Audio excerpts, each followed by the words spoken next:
Halo, selamat pagi teman-teman semuanya.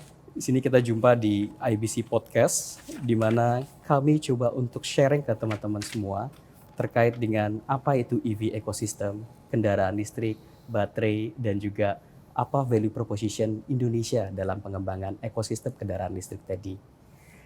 Seperti yang kita ketahui, berdasarkan studi FAO tahun 2020, di mana suhu global saat ini meningkat sebanyak 3,5 derajat dari 1980-an atau 1800, rentang 1800 sampai 1900. Jadi dalam rentang 100 tahun terakhir suhu global itu meningkat sebanyak 3,5%. Dan juga hal ini ditindaklanjuti oleh United Nations melalui Paris Agreement tahun 2015, di mana negara-negara berkomitmen untuk mereduksi karbon emisi sehingga suhu global itu dapat ditargetkan menurun sebanyak 2 derajat Celcius. Melihat adanya intensi untuk pengurangan karbon emisi tersebut, berbagai negara melakukan transformasi energi, baik dari sisi power generation melalui renewable energy dan juga dari sektor automobile, yaitu melalui implementasi kendaraan listrik, di mana kedua-duanya, implementasi renewable energy dan juga implementasi kendaraan listrik ini membutuhkan satu hal yang sama, yaitu baterai dalam implementasinya. Oleh karena itu, demand baterai hingga tahun 2030 ini meningkat tajam mencapai 1.600 gigawatt berdasarkan studi BCG tahun 2021. Nah, melihat adanya tren peningkatan demand baterai tadi, ini Indonesia memiliki satu value proposition, di mana melalui transisi energi ini Indonesia bisa sekaligus untuk meningkatkan value proposition yang dimiliki saat ini. Apa itu? Tentunya adalah terkait dengan natural resource. Kita menjadi nomor 1 player dalam nikel, di mana 30% bahan baku nikel yang ada di dunia itu ada di Indonesia.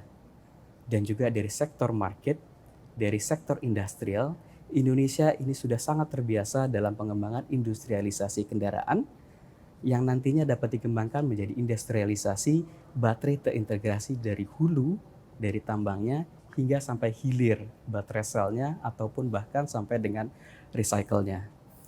Melihat potensi-potensi tersebut, pemerintah berinisiasi untuk membentuk IBC atau Indonesia Battery Corporation, di mana IBC terdiri dari 4 pemegang saham, yaitu ada Main ID atau Inalum, kemudian ada Antam, Aneka Tambang, yang ketiga ada PLN, dan yang keempat ada Pertamina Power Indonesia, di mana seluruh player-player BUMN energi tadi bersinergi membentuk IBC, di mana IBC kedepannya akan mengembangkan industri baterai terintegrasi, kemudian juga ekosistem kendaraan listrik, sehingga Indonesia dapat memaksimalkan, memanfaatkan sumber daya yang dimiliki sekaligus mengembangkan ekosistem sehingga Indonesia menjadi pemain global dalam baterai dan juga dalam EV ekosistem.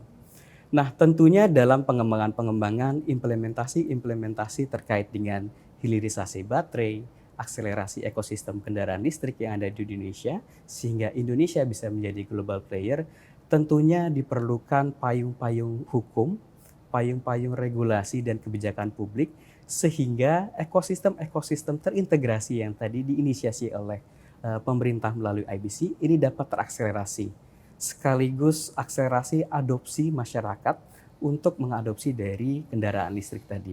Oleh karena itu, pada pagi hari ini kami sudah kedatangan suatu expert, seorang expert dalam kebijakan publik, yaitu Pak Agus Pambagio. Selamat pagi, Pak. Pagi, Wahyu. Di mana nantinya kami akan coba sharing dengan Pak Agus Pambagio terkait dengan ekosistem yang ada saat ini, kemudian arah-arah kebijakan publik, sehingga nanti Indonesia ini bisa menjadi global player, Pak. Gitu ya. Oke. Baik, Pak, mungkin kita langsung masuk, Pak, ke sesi pertanyaan.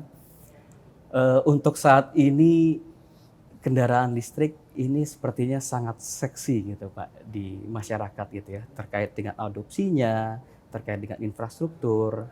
Nah ini dari Pak Agus sendiri bagaimana sih Pak terkait dengan kendaraan listrik ini sebenarnya? Iya, kendaraan listrik ini menarik ketika kita 2015 mulai membahas soal global climate change. Ya, kebetulan saya ada di Paris waktu itu di UNFCCC meeting. Jadi kita yang membahas salah satunya adalah menggunakan kendaraan EV atau kendaraan listrik. Nah, di dunia baru kemarin-kemarin sih ada, tapi pada proses mencoba gitu kan, belum betul-betul jadi. Nah, sekarang sudah berjalan. Beberapa negara sudah leading, terutama Cina, ya kan, Amerika dan sebagainya. Nah, di kita masih baru. Nah, selalu saya ingatkan beberapa kali di pertemuan internasional, saya mendampingi Menteri SDM waktu itu mulai 2017, 2018 di pertemuan energy meeting, selalu saya ingatkan supaya kendaraan listrik ini barang baru, tidak saja di Indonesia, tapi di dunia, dan sangat seksi karena ini urusannya soal climate change, carbon trade dan sebagainya. Jadi kita harus siap. Gitu. Tapi seperti biasa dari sisi regulasi, dari sisi kebijakannya kita belum siap. Nah ini yang waktu itu saya sangat prihatin karena biasanya di sesi penutupan pertemuan multilateral gitu masing-masing negara bicara soal pledge, soal janji nih, mendukung ini, ya kan? Nah kita itu agak bingung karena belum ada petunjuk langsung atau perintah langsung dari presiden saat itu. Sementara negara yang kan sudah 2040, 2030 mau selesai combustion engine dan seterusnya. Kita belum, masih gagal. Saya sarankan coba kita cari partner saja supaya kita bisa pledge tahun depan misalnya. Karena gini, saya sampaikan waktu itu ini barang baru, barang bagus. Jangan sampai kebodohan kita berulang ketika terkait dengan industri kendaraan combustion engine atau yang biasa kita yang konvensional lah gitu ya. Akhirnya kan kita hanya sebagai pasar industri tapi merakit, tidak membuat komponennya atau ikut bagian dari situ. Ya, itu jangan diulangi sehingga kita harus ikut dalam R&D-nya dan sebagainya sebagai bahwa ini Indonesia join tidak apa-apa kan ini udah nggak modelnya. Nah, tapi hal ini yang selalu saya ingatkan pada industri, pada juga IBC, let's kita concentrate kalau perlu partner. Apakah perlu kita bikin mobilnya atau EV kendaraannya atau hanya baterainya yang bagus ini?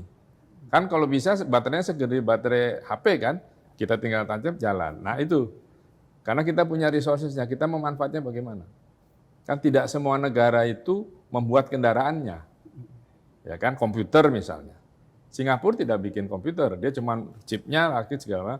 Taiwan, ya kan juga tidak bikin. Ya. Karena kalau kita bikin, kita perlu effort lain, bersaing, menyaingi yang sudah ada nih. Sanggupkah kita untuk itu? Tapi prospek kedepannya saya setuju tadi Anda sampaikan, besar. Dan itu bagus untuk persoalan-persoalan perubahan iklim. Gitu. Baik. Oke, baik Pak. Jadi tentunya dalam akselerasi kendaraan listrik di Indonesia, ini mungkin sharing juga ke teman-teman bahwa ini pemerintah telah mengeluarkan Perpres 55 tahun 2019, di mana Perpres tersebut berintensi untuk mengakselerasi kendaraan listrik yang ada di Indonesia. Nah, Pak Agus, jadi setelah dikeluarkannya Perpres 55 tahun 2019 tersebut, ini kami catat sudah kurang lebih 7 regulasi turunan, Pak, gitu ya, baik dari Kementerian Keuangan, Kementerian SDM, Perhubungan, dan terakhir ada dari Kemenperin, ya, Perindustrian nomor 6 tahun 2023 terkait dengan program bantuan. Nah ini bagaimana menurut Bapak pandangan? Gini, kita ini di Republik Indonesia ini paling mudah membuat peraturan dalam tanda kutip, ya, tetapi sulit menjalankannya. Kan peraturan tidak hanya dibuat, tetapi dia harus dijalankan. Kita kalau belajar dari Undang-Undang 12 tahun 2011 dan perbaruannya, itu hierarki peraturan itu ada. Sehingga keluar Perpres 55 itu kita keringetan juga. Saya 2 tahun kalau nggak salah terus mendesak pemerintah supaya membuat peraturan. Karena pengalaman 2 kali di sidang internasional itu kita bingung. Sampai akhirnya sebelum itu keluar, kita pertemuan di Bali. Saya agak lupa tahunnya. 2018 atau 2017 di Bali kita bertemu mengundang Gaikindo, perusahaan-perusahaan perakit kendaraan dan semuanya hadir di sana. Menetapkan Pak Menteri SDM waktu itu bilang 2030, maka protes 2045. Nah sekarang saya malah nggak tahu berapa jadinya itu target bahwa combustion engine sudah tidak diproduksi lagi di Indonesia. Karena ada perlawanan juga dari Jepang, karena Jepang tidak pakai EV. Jepang pakai hidrogen, high hydrogen kan. Nah ini juga strategi mesti dipikirkan nih. IBC juga harus melihat. Ya, jadi Perpres itu mengumumkan cikal bakal, turunannya harus banyak. Nah yang menjadi persoalan di kita, itu nanti harmonisasi antara KL yang buat peraturan itu close nggak, cocok nggak? Saya belum membuat studinya atau review dari yang dikeluarkan Menteri Perhubungan, Menteri Keuangan, Menteri Perindustrian itu harmonisasinya sinkron nggak? Biasanya suka nggak sinkron. Nah itu IBC harus betul-betul memahami itu, mencoba memberikan menganalisa dan memberikan masukan kepada siapa Presiden atau Menko Marves atau siapa untuk supaya ini jangan lari-lari. Nanti ketika sudah diproduksi ini suka lari-lari ternyata nggak klop gitu. Penyakitnya kita di situ dari sisi kebijakan. Kalau tadi disinggung kebijakannya, ya kan Perpresnya sendiri juga harus direview. Kan itu tidak harus stand alone gitu terus. Kita harus lihat perkembangannya. Makanya tadi saya katakan IBC ini kan baterai. Lalu kita tarik ke atas. Indonesia mau baterai, mau bikin kendaraan nasional. Kan selama ini politisi bilang kendaraan nasional. Apa sih hubungannya kendaraan nasional itu sama dengan Anda orang asing atau pribumi? Kan nggak jelas kita kecampur mana. Nah, jadi maksud saya, kalau saran saya, karena ini di IBC juga, konsentrasilah di teknologi baterai. Ya kan? Buat dia semakin efisien. Sehingga Elon Musk atau siapa dia ambil di sini. Kan kalau baterainya segala baterai HP kan tinggal dicolok gitu kayak kita nyolok kunci kontak mobil-mobil itu kan. Nah, karena kalau bikin kendaraannya itu setengah mati nanti kita diserang pada saat kan itu ada sertifikasi. Begitu sertifikasi habis kita. Ya kan? Sama dulu, saya ambil contoh. Ketika kita mobil nasional cuma ganti emblemnya saja. Habis kita di WTO. Malaysia kerjasama dengan Jepang. Jepang itu salah satu mafia kendaraan terbesar di dunia. Untuk 20 tahun kontrak gearbox, aman dia. Meskipun sekarang tidak laku, tapi merek Proton itu ada. Nah kita menurut saya, lebih baik kita konsentrasi ke pembuatan baterai. Mobilnya boleh siapa saja, tapi cari baterai ke kita. Karena kita punya berapa? 30%. Meskipun masih harus ada mangan sama lithium. Ya itu untuk jadi lithium kan mesti ada unsur lain. Tetapi yang utama nikel itu ada di sini. Yaitu yang menurut saya harus. Tapi terserah kebijakan pemerintah gitu. Karena nggak mudah loh bikin mobil nasional itu. Karena begitu dijual, ingat pesawat juga, Nurtanio, kan nggak bisa karena sertifikasi FAA-nya nggak dikasih. Gitu. Baik, terima kasih Pak Agus. Tadi ini cukup menarik Pak. Jadi di mana arah kebijakan publik itu bisa didasari dari strong position Indonesia apa. Gitu ya. Misalnya Indonesia ini kuatnya di nikel, di baterai gitu ya. Berarti mungkin arah kebijakannya ini berdasarkan supply chain yang kita kuasai. Tapi di satu sisi lain, ini mungkin sama yang ditiru oleh Jepang gitu Pak ya. Karena mereka kuat di hidrogen, mereka coba dorong hidrogen gitu ya. Kemudian juga beberapa negara itu mereka lebih cenderung ke market trend seperti apa. Kebijakannya arahnya ke situ Pak gitu ya. Nah, ini pendekatan yang sebaiknya kita kembangkan ini adalah pendekatan kebijakan berdasarkan kemampuan supply chain kita. Atau lebih ke market ya Pak ya, global market sekarang arahnya ke sini nih. Gitu, ya kalau market jelas, Indonesia penduduk hampir 300 juta orang, tentu marketnya jelas. Ya kan sekarang sekali kembali lagi pada pemerintah, kan kalau kita di sumber alamnya itu kan barang habis, ya kan barang habis entah berapa puluh tahun, ratus tahun itu habis. Nah memang kalau kita sanggup di industrinya, kita buat industrinya. Karena kita punya bahan baku, saran saya ya industri baterai. Iya. Ya kan? Karena kalau kita bikin mobil, sekali lagi, bikin mobil itu penguasa dunia mobil. Jadi kita bisa bikin, tapi nggak bisa jual nanti. Ya kan? Nggak ada sertifikasi, mereka nggak kasih. Yang raja-raja itu kan Jepang, sekarang Cina, Korea. Eropa itu Inggris, Prancis, sama mana gitu, yang besar-besar, Amerika. Nah, mereka kalau ada barang baru dapat, ini mesti kita hentikan. Ya. Caranya banyak. Saya pelajari itu dulu zaman saya masih rajin cari ilmu. Sekarang kan sudah manula, jadi kita lihat aja gitu ya. Nah, jadi artinya di sini kita tentukan sendiri. Kalau seperti tadi saran saya, karena kita yang tidak costly gitu ya, kita bisa memaintain sumber daya alam kita dengan baik, ya baterai. Oke. Ya kan? Jadi peran IBC ini harus besar dalam membesarkan industri baterai. Kita punya bahan sumber daya besar, ya kita harus kuasai. Ada dalam negosiasi internasional kita bilang, barang ada di gua. Iya. Nah, lu nggak bisa gitu lah kasarnya. Jadi kalau sekarang misalnya ada di pemberitaan bahwa ada 5 triliun atau 5 berapa nikel itu keluar tidak bayar pajak, itu disaster. Ya, itu harus dilakukan. Karena kalau tidak, lah kita kan nggak dapat apa-apa. Lama-lama kita jadi negara Afrika. Jadi sekali lagi, kita punya bahan bakunya, kita punya teknologinya harusnya. Jadi anak-anak muda Indonesia itu meneliti saja soal baterai, jangan soal mobil. Ya boleh diambil mobil, itu baterai cocok untuk mobil A, yang ini nih, boleh. Tapi kalau kita bikin mobilnya, nanti saya khawatir tidak bisa jual.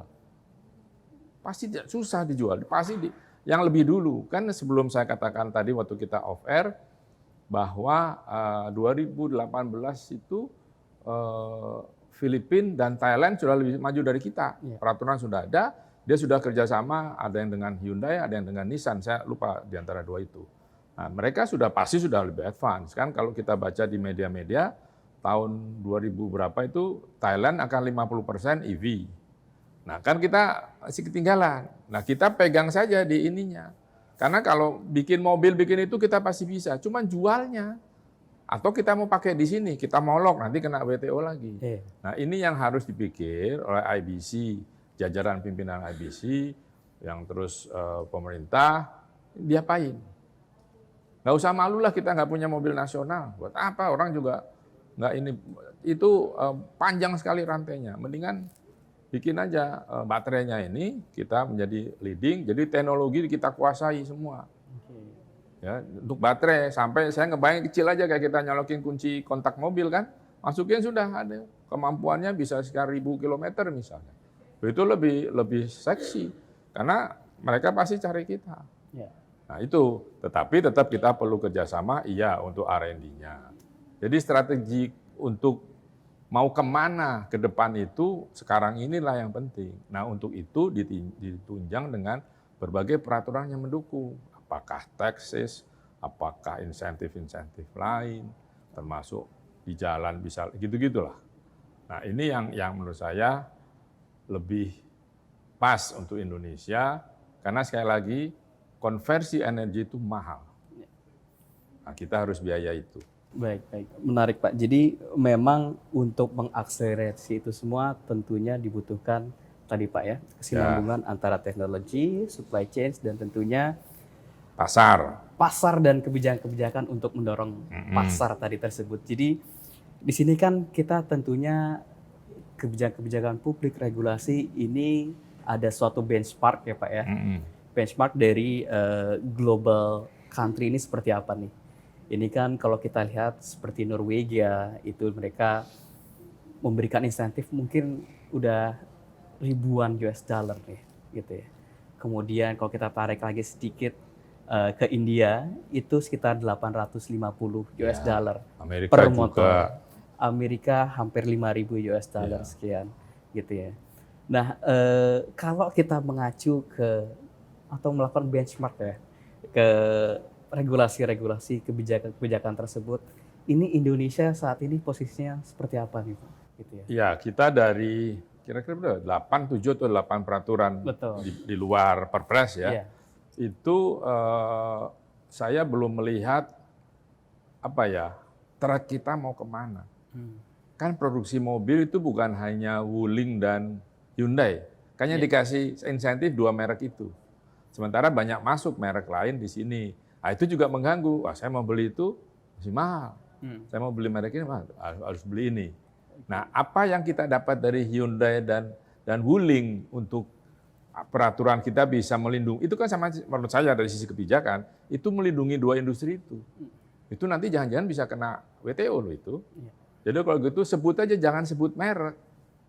Jadi apapun kebijakan itu, jadi gini, kebijakan itu tidak boleh diskriminatif. Itu rumus nomor 1. Ketika kebijakan diskriminatif, itu bisa pidana nanti. Karena KPK sekarang sudah mulai mempelajari nih, kebijakan-kebijakan yang diskriminatif itu menjadi sumber korupsi. Gitu.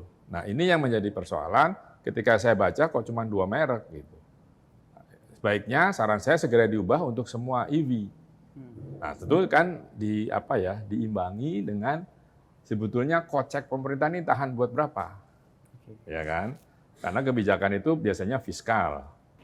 Ini yang kita mau dorong, yang kendaraan listrik bebas di sistem peraturan lalu lintas, tapi kan belum jalan. ERP belum jalan, ya kan?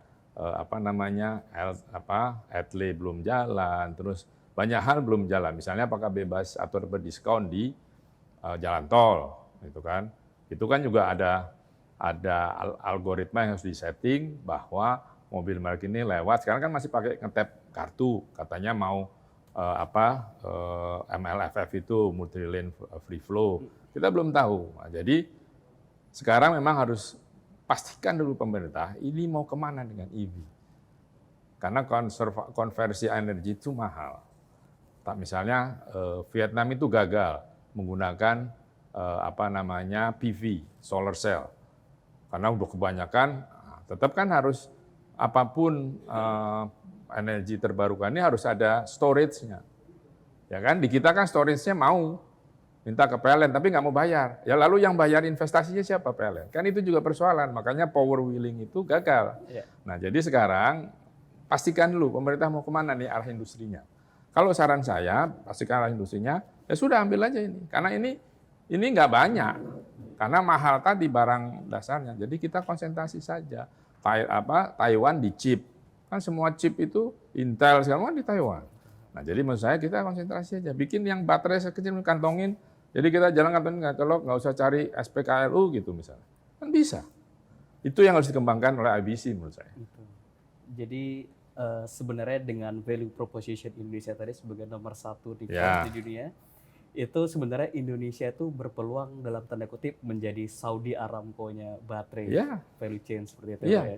Kan bisa dihitung tuh mau berapa. Saya sih nggak akan ngalamin sudah manula begini mau sampai kapan kita lihat itu kan. Tapi kalau diciptakan itu sekarang lomba aja di perguruan tinggi. Buat baterai sekecil mungkin, seefektif mungkin, powernya naik, semakin kecil dia semakin naik. Beasiswa IBC misalnya bisa. Iya kan? Betul, Pak. Jadi ya lumayan lah Iya. kalau dapat beasiswa, Pak. Iya.